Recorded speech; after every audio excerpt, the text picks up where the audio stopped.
जा रहे हैं। इस चौथे सत्र में मुख्य रूप से जो कला के अलग अलग आयाम हैं, जिसमें काष्ठ कला भी है, लोक कला और जनजातीय कला के जो विभिन्न रूप हैं, इन पर प्रस्तुतियां होंगी। और इस सत्र को संपन्न कराने के लिए हमारे बीच सत्राध्यक्ष के आसंदी पर अभी विराजमान होंगे श्री राहुल कुमार सिंह सर, जो biodiversity exploration and research centre के प्रोजेक्ट हेड हैं। मैं सिंह सर से अनुरोध करूंगा कि आप आएं और मंच पर स्थान ग्रहण करें। साबित जो मीनू भी आप करना चाह रही हैं वो इसलिए हो रहा है कि आपने कॉम्पिटिशन तो बनाया है, लेकिन आपने जैसा कहा कि आप पेंटिंग की हैं, तो पेंटिंग के स्कॉलर से दो चीज़ों की अपेक्षा होती है। पहली चीज़ कंक्लूजन, आप कंपेयर कर रही हैं, कंक्लूड क्या कर रही हैं? आप कंक्लूड कर रही हैं क्या ये कि आदिम मानसिक अवस्था जो केव ड्वेलर्स की थी वही आज के आदिवासियों की भी है और उस मानसिक अवस्था में परिवर्तन नहीं हुआ है। क्या आप इस प्लीज हाँ बताती हूँ। ये नहीं बताइए मत, आप नहीं बताया, आपका पेपर हो गया, आपने ये नहीं बताया जो बताना था। वन, ये निष्कर्ष आना था, नंबर वन। नंबर टू, कि जब आप पेंटिंग की कंसेप्ट और मोटिव्स की बात करती हैं तो उसमें पेंटिंग की फॉर्म्स एंड स्टाइल्स, आप पेंटिंग की हैं, इसलिए मैं कह रहा हूँ कि अगर एक बच्चा पेंटिंग शुरू करता है, तो कल बात हो रही थी कि वो भी नदी पहाड़ चांद तारा सूरज पेड़ पौधा पक्षी बनाता है, तो अगर वो पेंटिंग की शुरुआत हो रही है उस तरह से हो रहा है तो वही कंसेप्ट आएंगे। वो एक ट्राइबल बना रहा है, नॉन ट्राइबल बना रहा है, प्रिमिटिव बना रहा है, या एक आज का कॉन्वेंट स्कूल का बच्चा बना रहा है, दोनों में फर्क नहीं होगा। तो ये दोनों में फर्क नहीं होता, इसको आप किस नजर से देखती हैं? ये ज्यादा इस, अगर आप क्रिटिकल देखना चाहें तो सारे उस रिलेटेड रेफरेंसेस एंड एग्जांपल्स के उसको सामने रख के उसको आप देखेंगी तो आपका बहुत स्ट्रॉन्ग कंक्लूजन आएगा। जस्ट कंपैरिजन से ये नहीं होगा। और ये चीजें वो तो होगा, पक्षी बनता है तो पक्षी बनेगा, लेकिन आप जब कहें तो फॉर्म बदल जाता है, क्यूबिज्म आ जाता है। तो अब क्यूबिज्म मॉडर्न है ऐसा नहीं है, ये प्रयोग हुआ। हो सकता है एक क्यूबिज्म का आर्टिस्ट हो सकता है, फिर नेचुरल हो सकता है, फिर रियलिस्टिक आर्ट में आ जाए, सुररियलिस्टिक आ जाए, वो एब्स्ट्रैक्ट में आ जाए। तो ये तो ट्रेडिशन ही है, लेकिन आपका ऑब्जर्वेशन डॉक्यूमेंटेशन आपका बहुत बढ़िया है, बहुत बढ़िया आपने। Thank you so much sir, thank you. आप सभी का सादर अभिवादन। और इस सत्र के लिए मुझे विभाग द्वारा कहा गया, इसके लिए मैं विभाग का आभारी हूँ। जैसा आयोजकों ने कहा कि मुझे इस सत्र के लिए मुख्य रूप से दो बिंदुओं पर बात करनी है। एक तो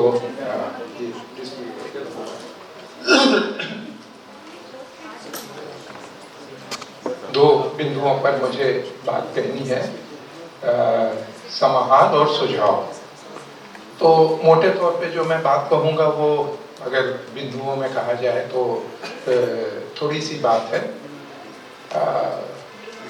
थोड़ा एलाबोरेट करता हूँ कि ये मैंने क्या कहा है। कल जो भुवन विक्रम जी ने जो आधार वक्तव्य दिया था, दरअसल हम लोगों के लिए वो बहुत एक प्रेरक वक्तव्य था, क्योंकि उसमें जो बहुत सारी बातें कही गई थी उन बातों को वो ही वास्तव में आधार है, और उस आधार को लेके आगे अगर हम कुछ सोचने की कोशिश करें, बात करने की कोशिश करें, तो वही प्रयास मैंने यहाँ किया है।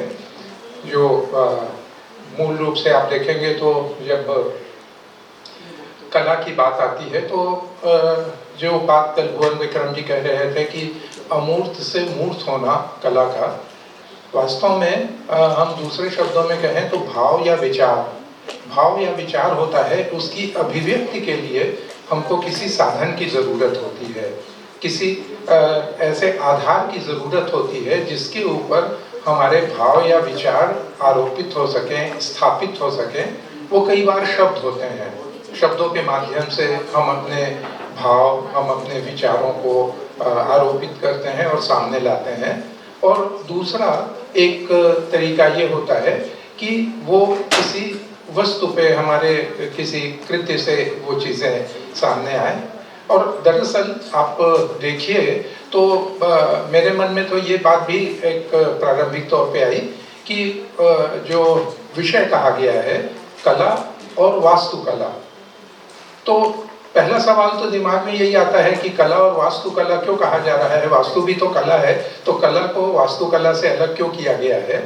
तो मैं अपनी ओर से ये समझता हूँ कि विभाग की संभवतः ये मंशा रही थी, जिसको मैंने एलाबोरेट करने की कोशिश की है कि कला में वो सारी चीज़ें आ जाती हैं जो वास्तुकला को अगर हम थोड़े सरलीकृत करके कहने की कोशिश करें तो ऐसी कला जो वस्तुओं पर अंकित है, चाहे वो चित्र हो, चाहे दीवार हो, या पाषाण कला हो, चित्रकला हो, कोई भी हो, यानी क्रिएटिव आर्ट, या बुनकरों की कला हो।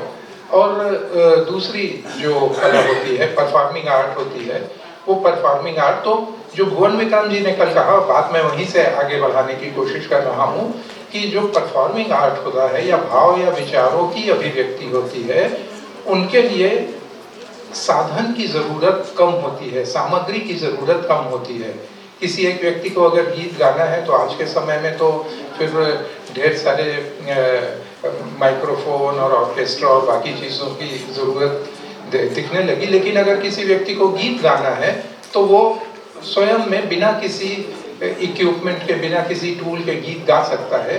तो दरअसल हम कला के प्रारंभिक रूप को देखें, आरंभिक रूप को देखें, जिसकी चर्चा भुवन विक्रम जी कर रहे थे, और मुझे ये बहुत अच्छा लगा कि कॉन्सेप्चुअल आर्कियोलॉजी की वो बात कहते हैं। तो दरअसल ये पूरा का पूरा जो सेमिनार है, मैं मान के चलता हूँ कि ये उसी कॉन्सेप्चुअल आर्कियोलॉजी की अलग अलग अभिव्यक्तियाँ हैं। तो बिना किसी साधन के एक व्यक्ति गीत गा सकता है, बिना किसी साधन के एक व्यक्ति नृत्य कर सकता है, बिना किसी साधन के एक व्यक्ति कहानी सुना सकता है।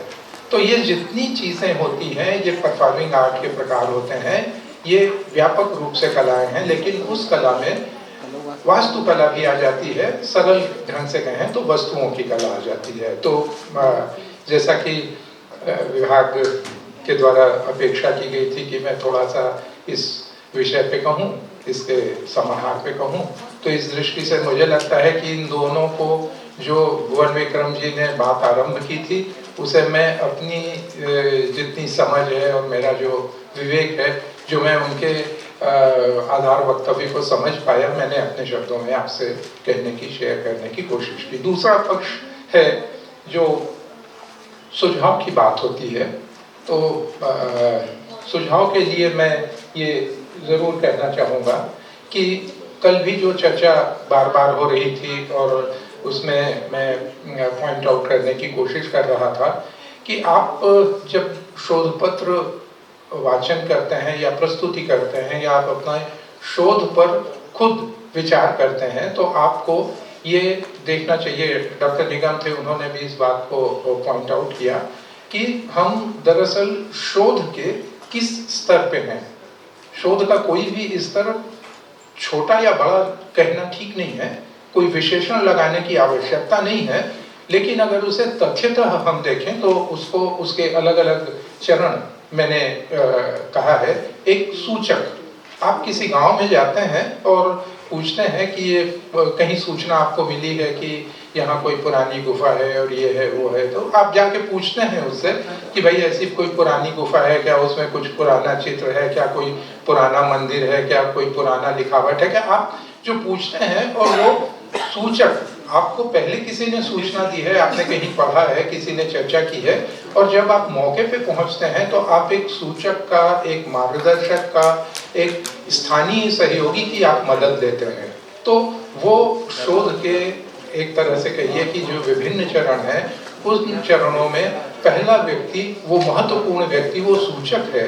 कई बार हमको इस बात का अफसोस होता है कि वो तो मैं सबसे पहले देखा था, लेकिन अब कोई मेरा नाम नहीं लेता। इस किस्म की शिकायत कुछ हद तक वाजिब है, उसका जिक्र आना चाहिए। लेकिन हमको ये भी सोचना चाहिए कि जैसे ही आप अपने शोध में ये बात कहते हैं कि आप यहाँ तक कैसे पहुँचे, किन स्रोतों के माध्यम से पहुँचे, क्या कहीं आपने पढ़ा, कहीं आपने देखा तो आपको रुचि हुई, किसी ने आपको सूचित किया, और अगर कोई ऐसा क्षेत्र है जो आपके लिए नया है, वहाँ आप पहुँचे तो आपको किसी ने मदद की, किस तरह आप वहाँ पहुँचे। आप अगर उसके पेरिफेरल रेफरेंसेस को आप अपने साथ कहते हैं तो आपके शोध की विश्वसनीयता, शोध की प्रामाणिकता उससे बढ़ जाती है।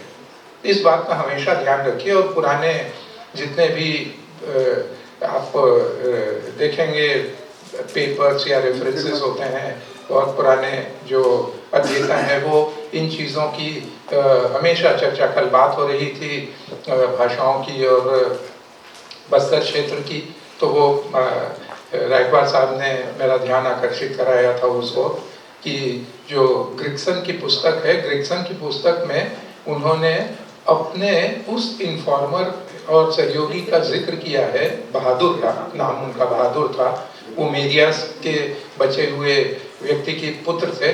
तो उन्होंने जिक्र किया है, जो 100 साल पहले लिखी गई किताब है, कि मेरे उस सहयोगी बहादुर को बस्तर की सभी 36 डायलेक्ट आती है।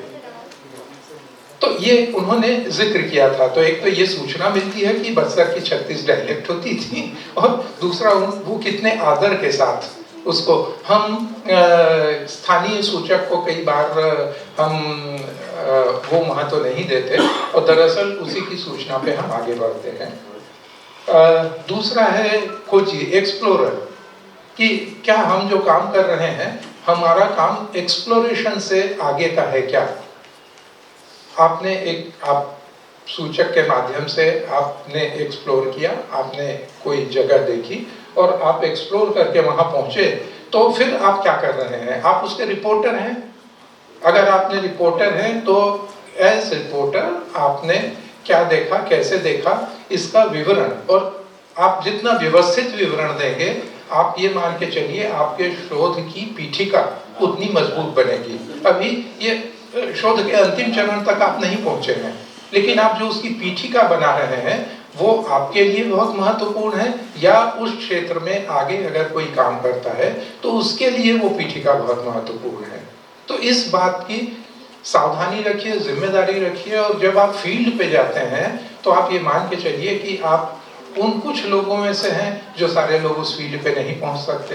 क्योंकि आप मौके पे हैं तो उस मौके पे होने का सबसे अधिक लाभ उठाइए, और उसके बारे में जो अधिकतम सूचनाएं, अधिकतम जानकारी हो सकती है, जो किसी भी आगे आने वाले, काम करने वाले व्यक्ति के लिए मददगार हो सकती है, उसको आप अपने प्रतिवेदन का हिस्सा जरूर बनाएं। नेक्स्ट है सर्वेक्षक। प्रतिवेदक से सर्वेक्षक एक अगला चरण है। जब आप सर्वेक्षण के लिए जाते हैं तो सर्वेक्षण के लिए आप जिस चीज के सर्वेक्षण के लिए जा रहे हैं, एक सामान्य जो ऑब्जर्वर होता है, सामान्य एक रिपोर्टर होता है, वो रैंडम ही जाता है कि पता नहीं हमें क्या चीज मिलेगी, क्या नहीं मिलेगी। आप अपनी कोई तैयारी से नहीं जाते, लेकिन सर्वेयर होता है वो एक खास उद्देश्य से जाता है, और जिस उद्देश्य से जाता है उस उद्देश्य की पूर्ति के लिए उसको अपने प्राथमिक संदर्भ, उसकी अपनी जानकारियां और उसके लिए टूल्स एंड टेक्निक्स की ज़रूरत होती है कि आप उसके सर्वे के लिए जा रहे हैं। तो जैसे मैं जस्ट एक उदाहरण के लिए किसी को उस बात को अदरवाइज न लें, जैसे मैंने एक कल के परिचय के लिए मैंने टिप्पणी की थी कि अगर आप किसी टूल्स का चित्र लगा रहे हैं तो उसके साथ उसको रिलेट करने के लिए पेन मत रखिए। आप अगर एज सर्वेयर जा रहे हैं तो आपके पास एक स्केल होना चाहिए, आप स्केल रखिए, बहुत छोटी सी चीज है। तो आप जब रिपोर्टियर के आगे आप एक सर्वेयर के बतौर जाते हैं तब आपकी ये भूमिका होती है, और उसके बाद फिर आपकी स्थिति शोधकर्ता की होती है। और शोधकर्ता की जो स्थिति होती है वो उसके लिए जो बहुत महत्वपूर्ण बिंदु हैं, ये 3-4 बिंदुओं पर आप ध्यान दीजिए। मैं सोचता हूँ कि आप सभी शोधार्थी हैं, आपके जितने जो रिसर्च मेथोडोलॉजी में ये बात किताबी ढंग से पढ़ाई जाती है। मैंने यो रिसर्च नहीं किया है, पीएचडी नहीं की है। मुझे कई लोग ऑनरेडी डॉक्टर राहुल सिंह कह देते हैं, मैं डॉक्टर कुछ नहीं हूँ। जो मैंने अपने फील्ड के अनुभव से जो चीज़ मैंने महसूस की है कि शोध क्या कैसे होना चाहिए, वो जो मैंने महसूस की है उसको यहाँ लिखने की कोशिश की है, आपको बता रहा हूँ। और मैं मानता हूँ कि शायद कई बार किताबी रिसर्च मेथडोलॉजी हम याद कर लेते हैं तो वो परीक्षा में उत्तर लिख के नंबर पाने के लिए ठीक है, लेकिन शायद कई बार व्यावहारिक रूप से हमारे लिए वो बहुत काम का नहीं होता। और मेरा ये विश्वास है कि ये जिस तरह से मैंने कहने की कोशिश की है, कर रहा हूँ, ये अगर आप ध्यान देंगे तो ये आपके अपने शोध पत्रों के लिए उपयोगी होगा। और वो 3 बिंदु जो कि जब आप किसी विषय का चुनाव करते हैं, आप जो शीर्षक बनाते हैं, उस शीर्षक के साथ उसकी पृष्ठभूमि और इतिहास की चर्चा जरूर करें कि उसकी पृष्ठभूमि क्या है। और पृष्ठभूमि शब्द अपने आप में पर्याप्त है, इतिहास कहने की जरूरत नहीं है। पृष्ठ है वो पिछला है, पृष्ठ का मतलब पिछला भी होता है, पीठ भी होता है। तो आप जो आगे बढ़ रहे हैं अपना पीठ भी याद कर लीजिए कि पृष्ठ क्या है। और भूमि है वो ज्योग्राफी है। तो पृष्ठभूमि शब्द, एक शब्द अपने आप में अगर आप उस शब्द पे ध्यान दें तो वो आपका स्वयं मार्गदर्शन करने के लिए पर्याप्त है कि आप अपने पीछे देख लें, आप जहाँ खड़े हैं वो देख लें, तब फिर आप आगे देखने की कोशिश करें। तो सबसे पहली चीज होती है पृष्ठभूमि। आपके पीछे क्या है, आपके पहले क्या काम हुआ है।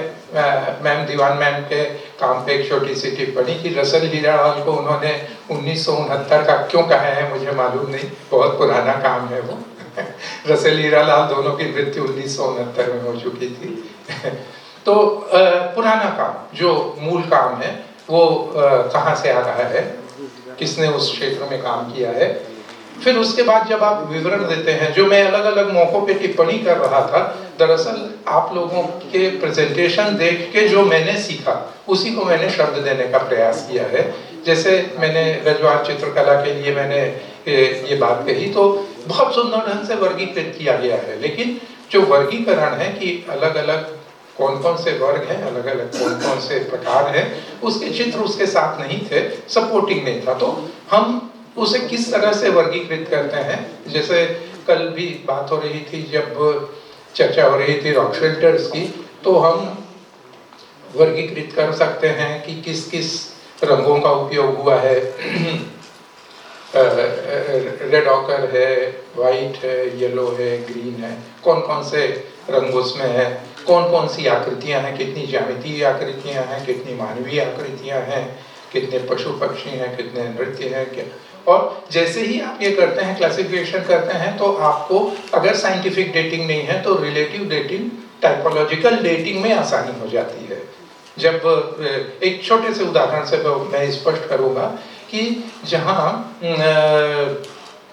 पालतू पशु पक्षी दिखाई देने लगते हैं, गाय दिखाई देने लगती है, शहद मधुमक्खी का छत्ता दिखाई देने लगता है, तो ये माना जाता है कि ये ट्रांजिशनल फेज है। जब Hunter and food gatherer stage था वो कृषि युग में आने लगा। तो हम अगर साइंटिफिक डेटिंग नहीं कर पा रहे हैं तो हम मोटे तौर पे ये अनुमान कर सकते हैं कि ये चित्र सभ्यता के किस काल के, वो जरूरी नहीं है कि आप सन में बता सकें कि किस सन का, किस शताब्दी का, किस सहस्राब्दी का है, लेकिन सभ्यता के किस चरण का है आप ये भी अगर बता पाते हैं तो आप अपने शोध को एक बहुत मजबूत आधार देते हैं। तो ये चीज आपको ध्यान रखें। उसी तरह और जो मैंने उसके आगे बात कही है कि उसके लिए बहुत जरूरी होता है कि जितने उपलब्ध संदर्भ है, जो कल ये सारी बातें मैंने कल आप लोगों से सीखी हैं, जिसे मैंने यहाँ लिखा है। कल अजय चतुर्वेदी जी की बात से ये बात मेरे ध्यान में आई कि जो उपलब्ध संदर्भ हैं और उन उपलब्ध संदर्भों में, जैसे निगम साहब ने कहा कि इस बात को ध्यान देने की जरूरत होती है कि कौन सा ज्यादा भरोसेमंद, कौन सा ज्यादा गंभीर संदर्भ है। किसी आप पाठ्य पुस्तक का संदर्भ दे रहे हैं तो अगर कोई संदर्भ और नहीं मिल रहा है तो पाठ्य पुस्तक, रिसर्च मेथोडोलॉजी में आपको पढ़ाया जाता है कि अगर कोई संदर्भ नहीं है तो आप उस व्यक्ति का इंटरव्यू ले लें। इंटरव्यू भी रिसर्च मेथोडोलॉजी का खासकर सोशल साइंस में एक हिस्सा होता है। लेकिन अगर कोई उपलब्ध स्रोत है, और उपलब्ध स्रोत का कम से कम अब युवा पीढ़ी को शिकायत करने का कोई मौका नहीं है जब इतनी सारी चीजें इंटरनेट पे हैं, जब मेटा एआई है, जब चैट जीपीटी है तो इस समय अब आपको वो कहने का मौका नहीं है। आप उससे पूछेंगे, आप सर्च में डालेंगे, आपको वो स्रोत मिल जाएगा। और जब आप उसके काम कर रहे हैं तो आप अपने वरिष्ठों के, आप अपने सहयोगियों का मदद ले सकते हैं कि उस क्षेत्र में और कोई काम हुआ है, क्या क्या चीजें हुई हैं, वो आप देख सकते हैं। और फिर जैसे आज ये चर्चा हुई, मैं जिन शब्दों में कह रहा हूँ उसका उदाहरण रायकवार साहब और पीसी लाल यादव जी ने दिया कि जब चित्रों की बात हुई तो उन्होंने बताया कि यहाँ क्या चित्र होते हैं, वहाँ क्या चित्र होते हैं, यहाँ क्या मिट्टी होती है। तो बाकी उदाहरण जब आप अपने किसी एक ऑब्जर्वेशन, आप अपने किसी अवलोकन को विभिन्न संबंधित संदर्भों के प्रकाश में देखते हैं, तब आपका किया गया काम उजागर होता है, तब आपका काम किया गया काम स्थापित होता है, तब वो रेडिएट भी करता है। आप विभिन्न जगहों से प्रकाश लेंगे अगर जानकारियों का, तो आपका जो काम है वो स्वयं प्रकाशित होने लगता है, रेडिएट होने लगता है, तब उसका महत्व बढ़ जाता है।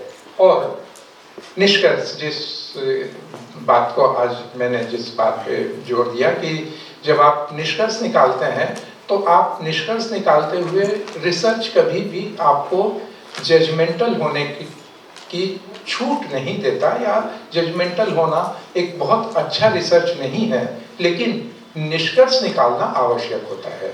आप अपना निष्कर्ष निकालिए कि जो उपलब्ध प्रमाण है, स्रोत हैं, जिस क्षेत्र की जानकारियां एकत्र की गई हैं, उसके आधार पर यह निष्कर्ष है। और आपका निष्कर्ष होता है वो मूलतः प्रस्ताव होता है। आप ये मान के चलिए कि सभ्यता के विभिन्न चरणों में हम जिस चरण में हैं, हमसे 10 साल आगे भी काम होगा, 100 साल आगे भी काम होगा। और जैसे शोध में चीजें रिवाइज होती जाती हैं, रेक्टिफाई होती जाती हैं, इम्प्रूव होती जाती हैं, करेक्ट होती जाती हैं, कैंसिल होती जाती हैं, उस तरह हमारा किए गए काम, लेकिन हमारे किए गए काम का महत्व यह होता है कि बात उसी के आधार पर आगे बढ़ती है। अगर कोई किया गया काम अगर आज रिजेक्ट होता है तो उस काम का वो अपमान नहीं है। दरअसल वो काम था, वो प्राथमिक स्रोत था जहाँ से वो चीज़ खड़ी हुई, और उस खड़ी हुई चीज के आगे जो काम हुआ उसके कारण ही संभव हुआ कि वो आगे का काम हो सके। तो किसी शोध में किसी चीज का खारिज हो जाना, निरस्त हो जाना, या उसमें कोई चीज की कमी ढूंढ लेना उस शोध के का अपमान नहीं है, बल्कि वो प्राथमिक जानकारी, वो आधार है जिसके आधार पर वो, इसीलिए मैंने कहा है कि वो हमेशा आपका निष्कर्ष है, वो एक नए काम का प्रस्ताव भी होता है और नई संभावनाओं को जन्म भी देता है। अंतिम बात है, वो पढ़ने में कई बार हो सकता है कि किसी को ये बात थोड़ा खटके, लेकिन उसके कहने का आशय अलग है। जैसा प्रकट रूप से दिख रहा है वो आशय नहीं है। शोध पत्र वाचन या सेमिनार में हिस्सा लेना सिर्फ प्रमाण पत्र के लिए नहीं होना चाहिए। प्रमाण पत्र उसका सबसे तुच्छ लक्ष्य होना चाहिए। और हम प्रमाण पत्र की बात क्यों कर रहे हैं? प्रमाण पत्र की बात इसलिए कर रहे हैं कि उसे भी आप शोध प्रक्रिया से जोड़ के देखें कि दरअसल आप इस शोध संगोष्ठी में थे, इस शोध संगोष्ठी को आप उन शब्दों और उस एक पेपर के आधार पर प्रमाणित करना चाहते हैं। पूरे शोध की जो प्रक्रिया होती है वो प्रक्रिया यही होती है। तो आप उस प्रमाण पत्र के आधार पर अपने यहाँ होने शोध पत्र वाचन या जो संक्षेपिका छपती है या जो प्रोसीडिंग छपेगी उसमें आपके होने, लेकिन आप ये हमेशा मान के चलिए कि आपका उद्देश्य, आपका जो प्रमाण पत्र है वो प्रमाण पत्र तो आपके पास कागज के रूप में सुरक्षित है, वो मूर्त रूप में है, लेकिन इस पूरी प्रक्रिया में जो ढेर सारी चीजें जो दूसरों के पर्चे आप देखते हैं जो आपके पर्चों पर सवाल जवाब होता है, आपस में चर्चा होती है, या कुछ दूसरे लोग जिस तरह की बात करते हैं उन चीज़ों से, जैसा मैं कह रहा हूँ कि भुवन विक्रम जी हों या हमारे संचालक महोदय हों, आप लोग अगर कर रहे हों, संचालक महोदय विवेक आचार्य जी ने जो अपनी बात कही, मूल रूप से उनका विषय पुरातत्व नहीं है, वो मूल रूप से छत्तीसगढ़ निवासी नहीं है, लेकिन छत्तीसगढ़ पुरातत्व और उसके कला इतिहास को लेकर उन्होंने जिस ऑर्गेनाइज्ड ढंग से, जिस व्यवस्थित रूप से अपनी बात रखी, वो अपनी बात रखने का क्या तरीका हो सकता है, कितने व्यवस्थित ढंग से अपनी बात कही जा सकती है, वो अपने आप में मैं मानता हूँ एक बहुत आदर्श एक वो ढंग था जिस ढंग से उन्होंने बात रखी। धन्यवाद का क्रम शुरू करूं तो आप सभी का धन्यवाद करके खत्म कर देना शायद समय बचाने के लिए ज़्यादा अच्छा होगा। आप सभी को धन्यवाद, और मेरे सभी युवा साथी जिन लोगों को बुरा लगा हो वो मान के चलिए कि मेरा उद्देश्य था कि आप बुरा माने, और बुरा मान के कि इसको तो अगली बार समझाएंगे हम कि क्या होता है रिसर्च पेपर, ऐसा इस चैलेंज से जो आएगा मुझे लगेगा कि मेरी सारी बात सफल हो गई।